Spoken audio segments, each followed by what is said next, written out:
The sun was dipping below the horizon, casting long shadows over the quiet town of Pine Ridge.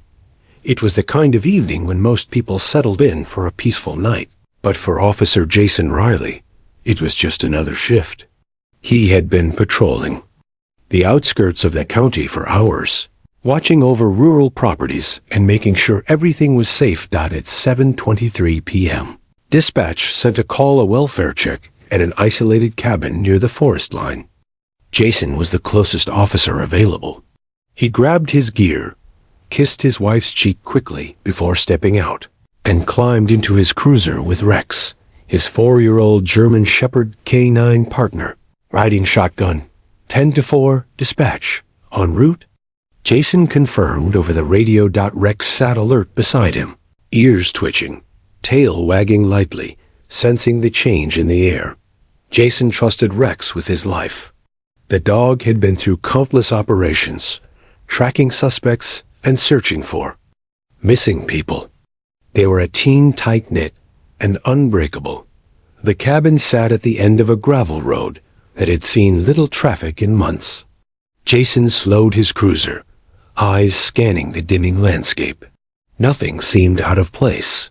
The radio crackled again, but this time, Jason's voice was calm. "I'm here. Checking the property now." The dispatch operator responded, "Copy that, Jason. Let us know if you need backup." Minutes later, the radio went silent. Back at the station, Sergeant Danielle Knox sat up straighter in her chair.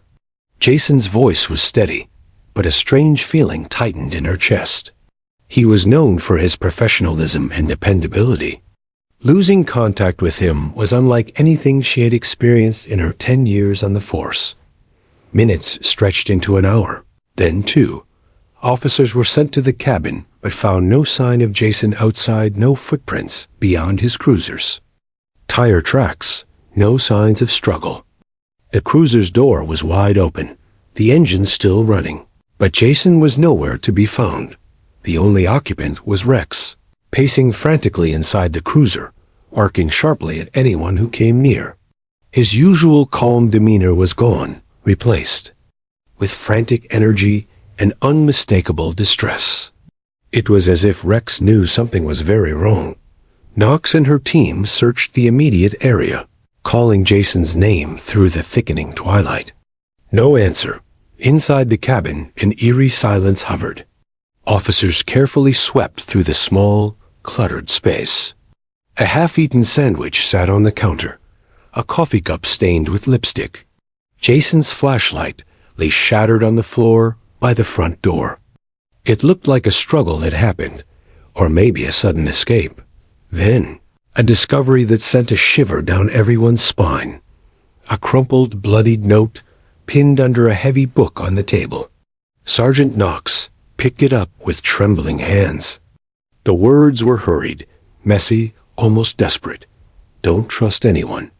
The room fell silent. "Someone did this," whispered one officer.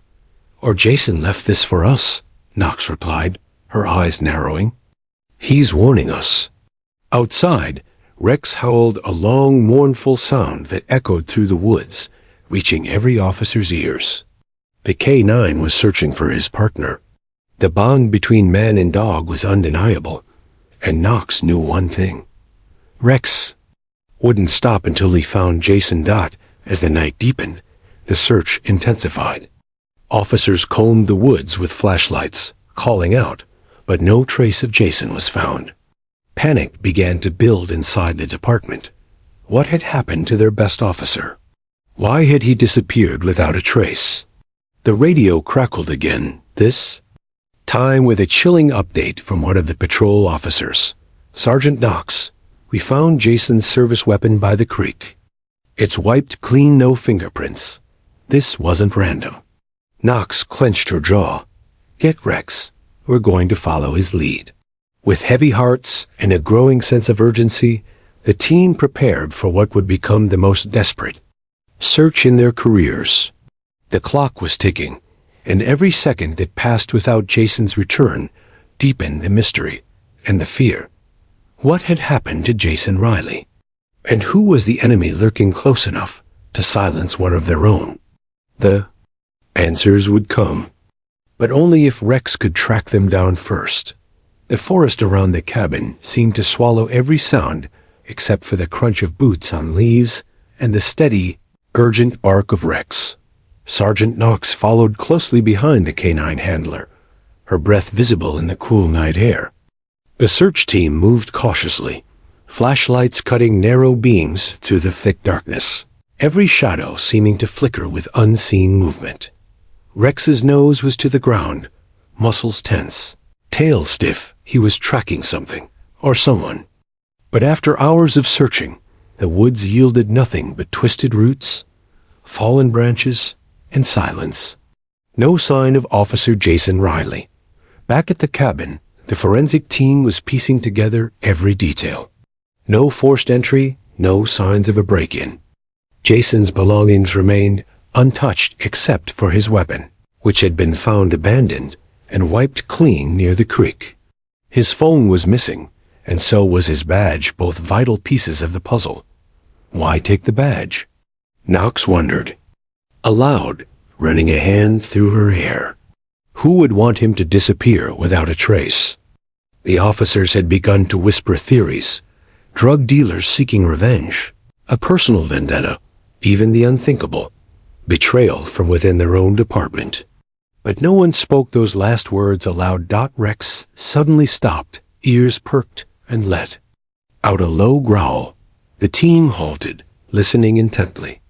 A faint noise echoed through the trees, something like a rustle, maybe a whisper. Knox signaled the men to hold their positions. The canine tugged forward on his leash, straining toward a narrow trail that disappeared into thicker underbrush. The scent was faint, but unmistakable Jason's scent. Hours passed, the team pressing on despite exhaustion. The trail led to a steep incline, the ground slick with mud from an earlier rain. Rex slipped momentarily, then scrambled up with renewed determination. The team followed, hearts pounding with a mix of hope and dread. Near the top of the hill, they found something that chilled them to the bone. A fresh patch of disturbed earth, roughly dug, half covered with leaves and broken branches. It looked like a grave, but no body lay beneath. As they searched the area, Rex pawed at a fallen log, revealing a small, blood-stained piece of fabric. Knox's stomach tightened.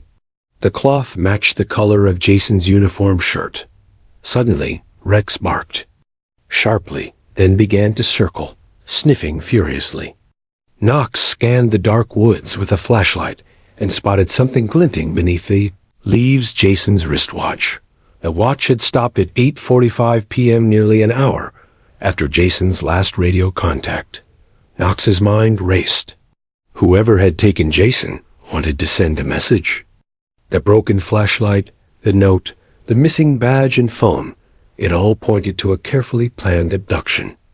Who could do this? A young officer whispered nearby. Knox shook her head. Someone who knows us. Someone close. Her thoughts turned to Detective Alan Marlowe, a senior officer with a spotless record, but an enigmatic past. Marlowe had been involved in Jason's recent investigations and had clashed with him over protocol. Knox had her suspicions, but no proof. Rex, meanwhile, began pulling toward a narrow ravine concealed by dense trees.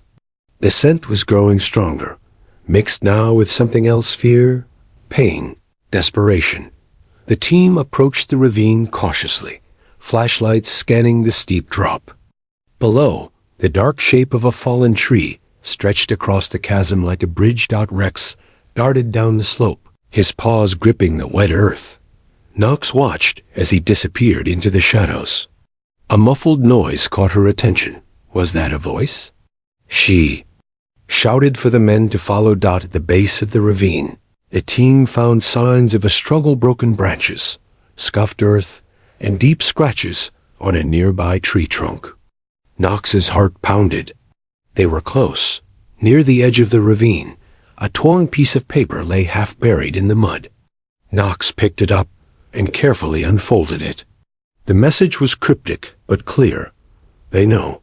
It to Hector. A chill ran down Knox's spine.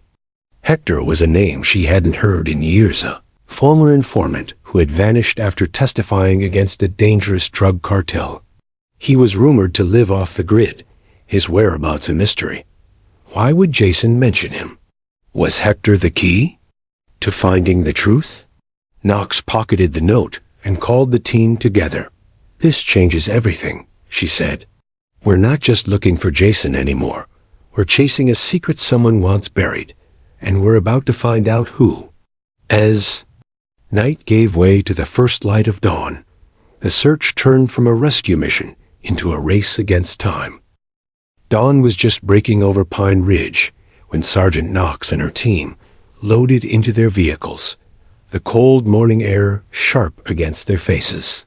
The cryptic message found in the ravine, "They know. Get to Hector," hung heavily in their minds. Hector Morelli wasn't just any informant.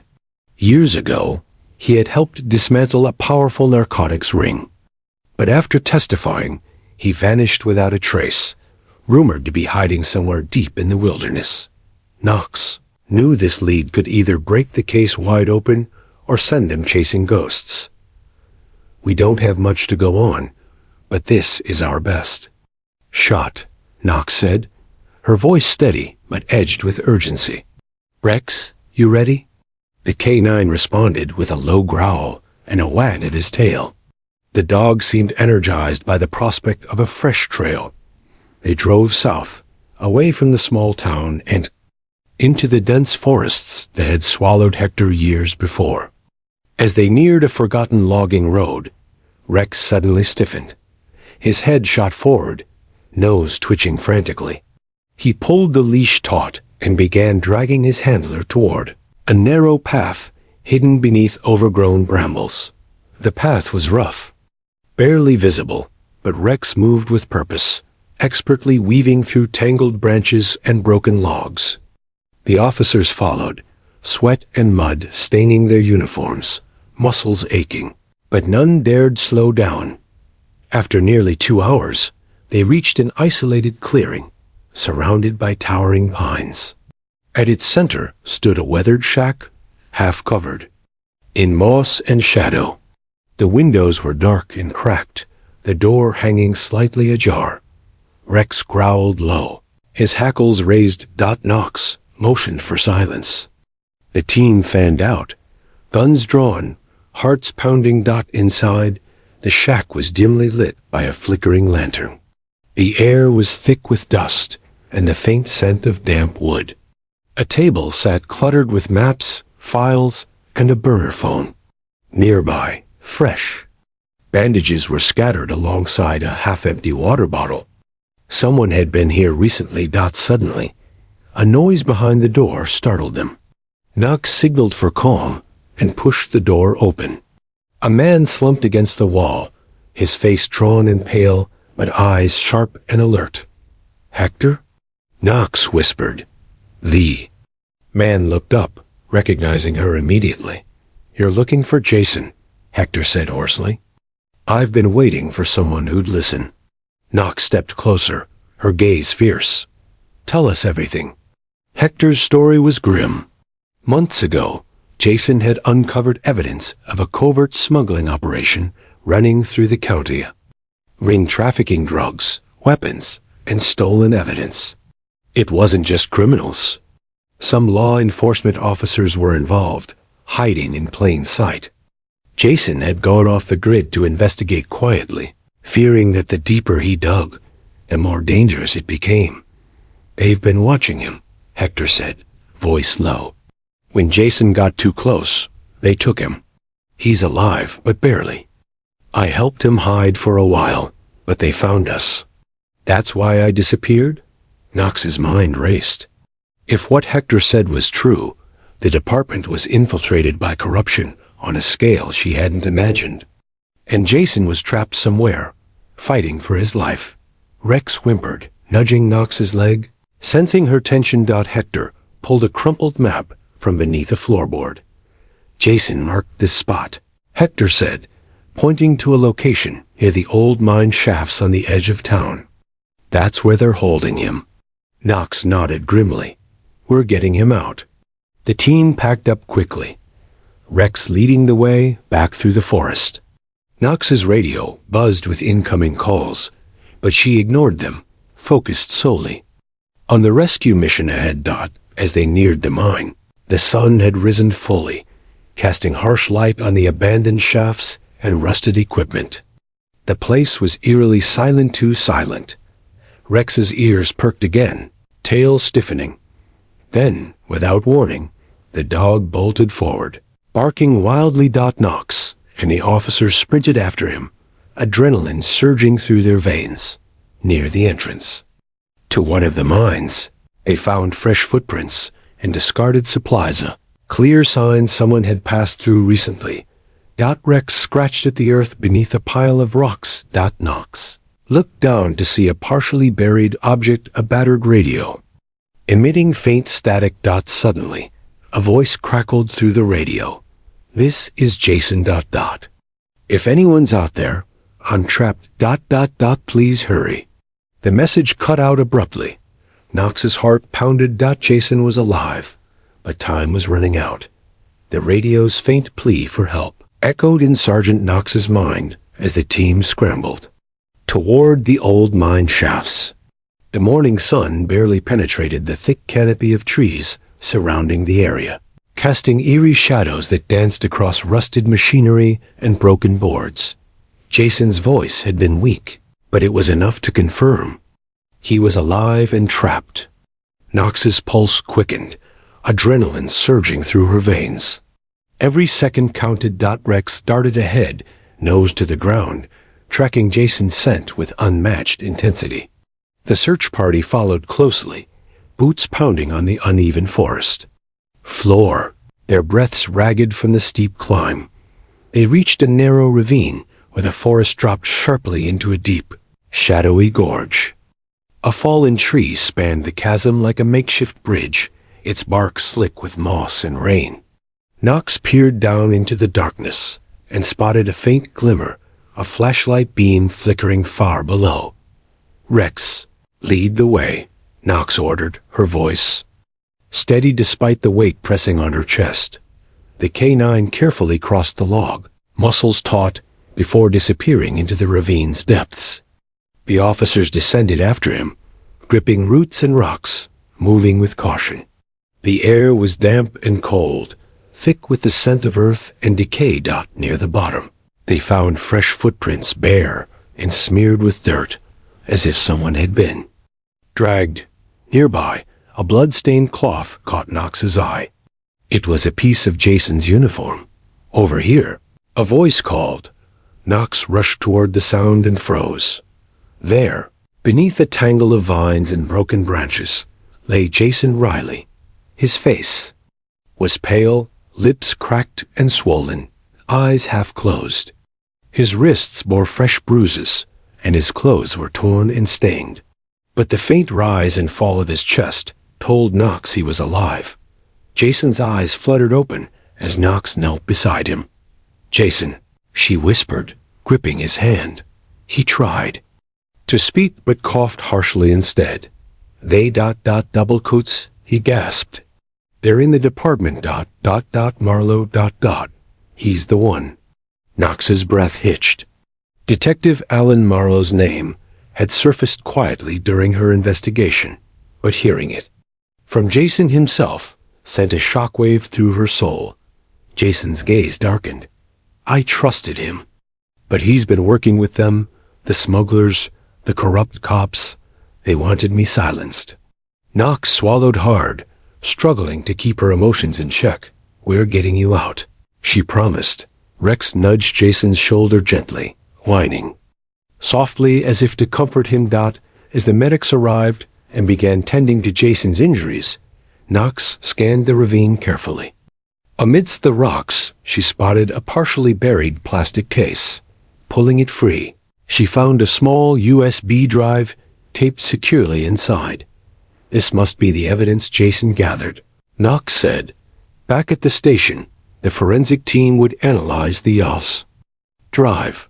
But for now, Knox knew they had a ticking time bomb on their hands. Jason was alive, but barely. And the man he accused, a respected officer, was still out there. The news hit the department like a thunderclap. Rumors spread quickly. Officers exchanged nervous glances, some refusing to believe that one of their own could be involved in such treachery. Marlowe, known for his charm and spotless reputation, suddenly became the subject of intense scrutiny. Knox assembled a confidential task force to investigate, determined to protect the department's integrity and bring the truth to light. Meanwhile, Jason was rushed to the hospital. Unconscious but stable. Rex sat faithfully by his side, refusing to leave his partner's bedside.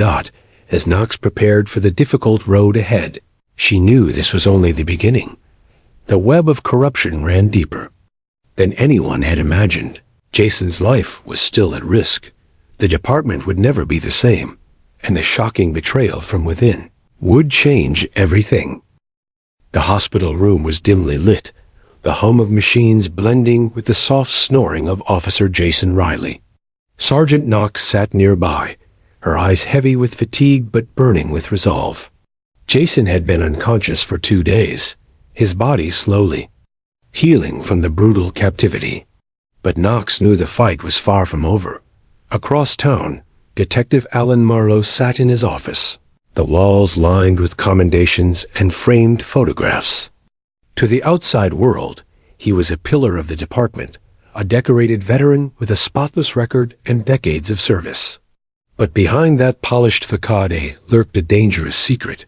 Knox's investigation had begun quietly. She and a small team combed through Jason's files, searching for anything that could link Marlowe to the shadowy smuggling ring Jason had uncovered. They found discrepancies in several case reports, arrests that were mysteriously dropped, evidence that had gone missing, and untraceable cash deposits in accounts linked to Marlowe's name. One particular case caught Knox's attention: a drug bust 6 months prior, where the suspects had been released hours after being booked. The evidence from that raid had vanished, along with the officers who had handled it. Knox called in Rex, who had become more than just a partner. He was a symbol of hope for the entire department. The dog sniffed Marlowe's locker, growling. Lo, a rare display of distrust that sent chills down the spine of everyone watching. The dog's instincts never lie. Knox said grimly, "We need a warrant to search everything tied to Marlowe." Obtaining the warrant was a delicate process. Marlowe was well connected, and many in the department were reluctant to believe he could be involved in such corruption. But Knox persisted, bolstered by the growing pile of evidence and Jason's whispered accusations. Under the cover of darkness, officers raided Marlowe's home and office. The search turned up shocking finds: stacks of cash, encrypted phones, and detailed ledgers outlining illegal transactions. Hidden in a locked safe was Jason's missing badge and sidearm stolen trophies meant to intimidate. Meanwhile, Knox reviewed the USB drive Jason had found. It contained videos, recorded conversations, and transaction logs implicating several officers in the smuggling operation. The footage was damning, exposing not only criminal activity, but betrayals that cut deep into the department's core. The department's leadership was shaken. An emergency meeting was called, and Marlowe was suspended pending the investigation. Despite the mounting evidence, Marlowe maintained his innocence, publicly denouncing the allegations as a witch hunt and vowing to clear his name. But Knox knew the truth, and she wasn't about to let him slip away. With Rex by her side, she planned the next phase: confront Marlowe directly and pressure him for answers. One evening, Knox and a few trusted officers arrived at Marlowe's precinct office. Marlowe was there alone, going through paperwork with a cold, calculating expression. "Detective Marlowe," Knox began, her voice steady but firm. "We know what you've been up to. The smuggling ring, the missing evidence, Jason Riley's abduction. It's over." Marlowe's eyes narrowed. "You have no proof," he sneered. You're chasing shadows. But Knox held up the USB drive. Proof you can't deny. Marlowe's face twisted in anger. You don't know who you're messing with. Suddenly, the tension exploded. Marlowe lunged for the door, desperate to escape, but Rex was faster. The K-9 leapt, sinking his powerful jaws into Marlowe's jacket, forcing him to the ground. Officers rushed in, handcuffs clicking. As Marlowe was led away, the precinct fell silent. The betrayal had come from within a trusted detective, now facing charges that could destroy his career and freedom. Knox exhaled slowly, the weight of the case heavy on her shoulders. Jason was still recovering, the department's reputation tarnished, but justice was in motion. Rex saved us all, she murmured, scratching the dog behind his ears. The road ahead would be long and difficult.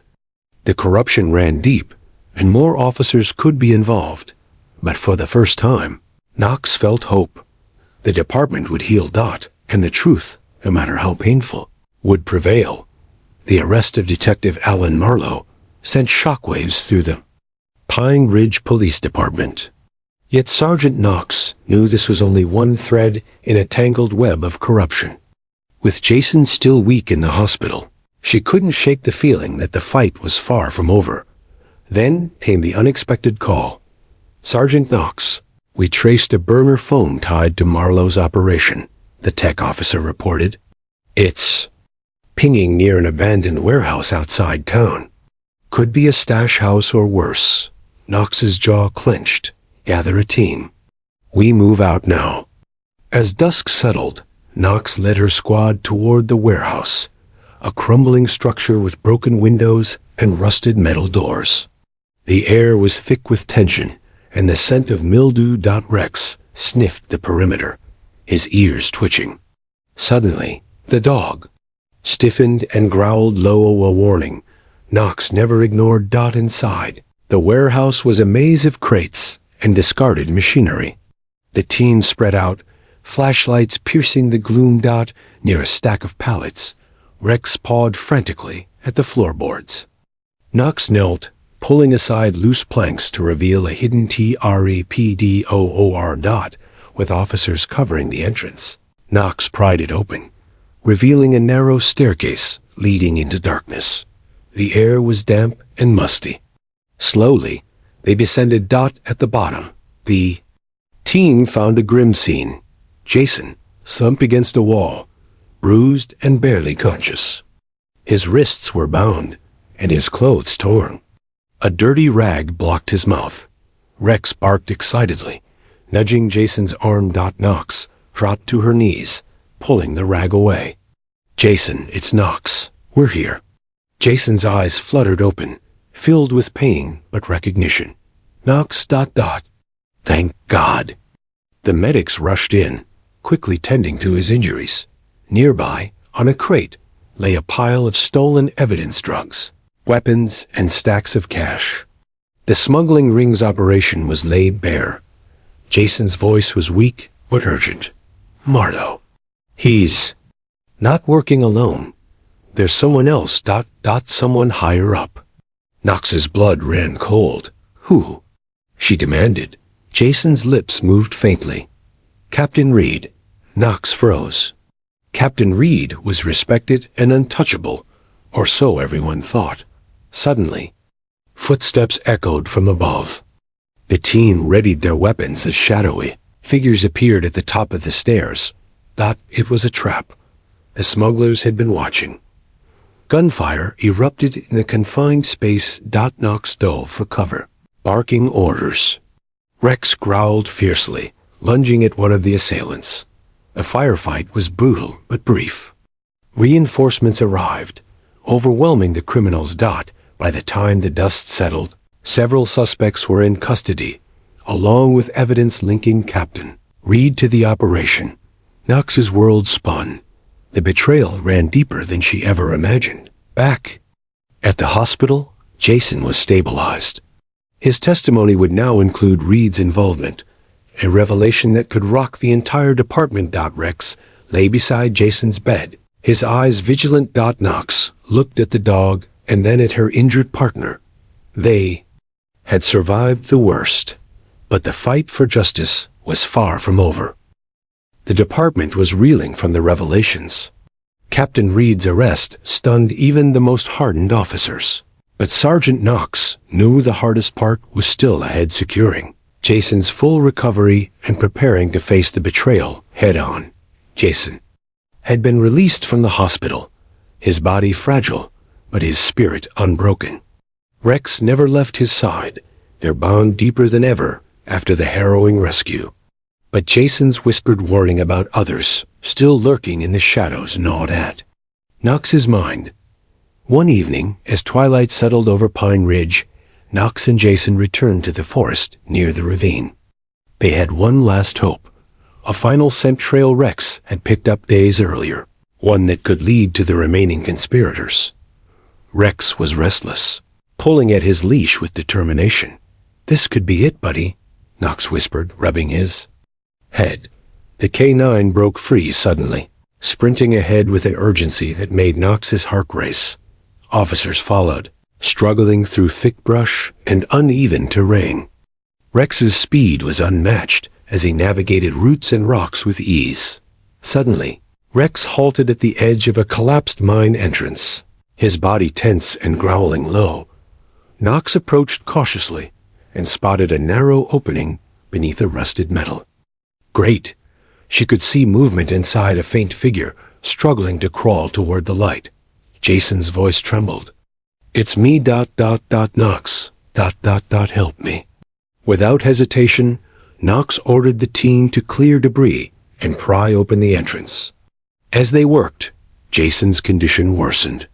He was weak, dehydrated, and bruised, but alive. Inside, Jason revealed the final piece of the puzzle. He had been held captive here for days by Marlowe's accomplices, officers corrupted by greed and fear. They had planned to keep him hidden until the investigation died down. But Jason refused to give up.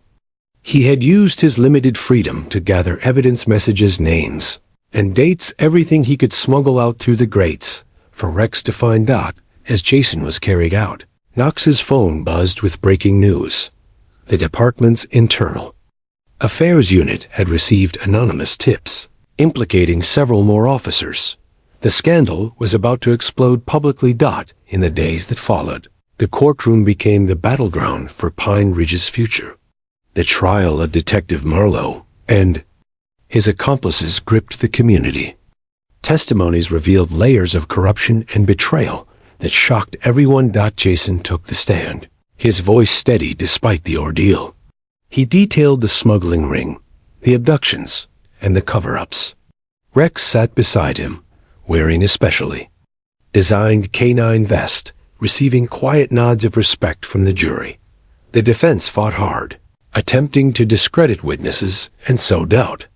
But the mountain of evidence, bolstered by Rex's heroic tracking and Jason's unwavering courage, was overwhelming. In a stunning moment, one officer confessed on the stand, naming others involved and confirming the widespread conspiracy. The courtroom erupted. Outside, the community rallied behind Jason and Knox. Pine Ridge's police force vowed to rebuild trust and root out corruption. At the trial's end, Marlowe and his co-conspirators were convicted on multiple counts, including kidnapping, conspiracy, and abuse of power. The department breathed a collective sigh of relief. At the closing ceremony, Rex was awarded the K9 Medal of Valor. Knox held the medal high as the entire precinct stood in salute. Jason, still healing but stronger, stepped forward and placed the medal around Rex's neck. "He didn't just find me," Jason said quietly. "He found the truth." Tears glistened in the eyes of many. The road to recovery would be long, but hope had been restored. And for Knox, Jason, and Rex, justice had finally been served. The courtroom had emptied, but the weight of what had transpired lingered in the air like a heavy fog. Pine Ridge's police department was forever changed, scarred by betrayal, but also strengthened by the courage of those who refused to stay silent. Officer Jason Riley sat quietly in the hospital's rehabilitation room, the faint hum of machines and distant chatter the only sounds. His body was still fragile, marked by the ordeal, but his spirit burned brighter than ever. Beside him, Rex lay curled up, his head resting gently on Jason's lap. Ever vigilant Sergeant Danielle Knox stood nearby, watching the bond between man and dog, a bond that had saved a life and uncovered a devastating truth. Months had passed since the harrowing rescue and the courtroom drama that exposed the smuggling ring and the corrupted officers. Jason's testimony had been pivotal in securing convictions, and the department had launched an internal overhaul to restore public trust. But for Jason, the battle was personal. The scars weren't just physical, they were emotional wounds from betrayal by those he once called brothers and sisters. Yet, as he looked down at Rex, he found strength. Ready to go home, buddy? Jason asked softly. Rex responded with a gentle nudge, tail wagging. The ceremony was held on a crisp autumn morning. The entire community gathered at the police precinct's front lawn, a sea of uniforms and civilians united in support. A large banner read, "Honoring courage, loyalty, and justice." Sergeant Knox took the stage first, her voice steady but filled with emotion. "Today, we honor not only an officer who faced unimaginable danger, but also the hero who never gave up on him." The crowd erupted in applause as Jason walked forward, supported by Knox and led by Rex. Jason's hands trembled slightly as he accepted the Medal of Valor for Rex, the K-9 who had not only tracked him through the darkest woods, but had uncovered a betrayal that threatened to destroy them all. "I stand here because of Rex," Jason said, his voice thick with emotion. "He didn't just find me. He found the truth." Tears glistened in the eyes of many, including Knox, who knew the journey had been far from easy.